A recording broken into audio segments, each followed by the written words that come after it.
warahmatullahi wabarakatuh. Sampurasun. Wilujeng enjing pamirsa, patepang deui sareng simkuring pun kaila kalisa dina acara TVRI. Nyuguhkeun rufining informasi ki Sunda keur pamirsa sadaya. Edisi pinggenep 11 Februari 2002 hiji. Pamirsa, salami 5 menit kapayun, simkuring baris nyarengan pamirsa dina informasi-informasi sabudeureun Jawa Barat. Anu munggaran aya warta ti Kota Kuningan, ngeunaan seni rengkong meh tumpur. Pamirsa, sumangga nyanggakeun IBR salengkapna.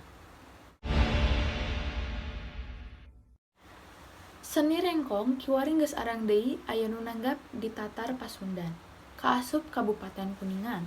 Dina ayana oge ukur sataun sakali dina acara Saren Taun Wungkul. Sumangga nyanggakeun pidanganana.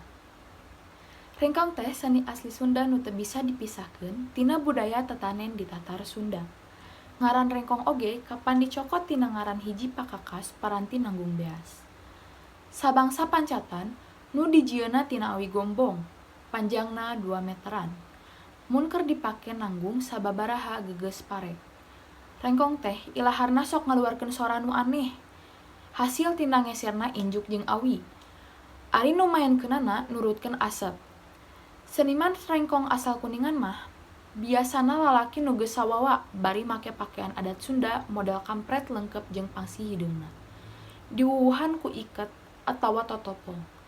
Seni rengkong teh baheulana mah sok mindeng dipindangkeun dina acara-acara tradisi. Tapi ayeuna mah geus arang deui iwal dina acara tahunan panen raya.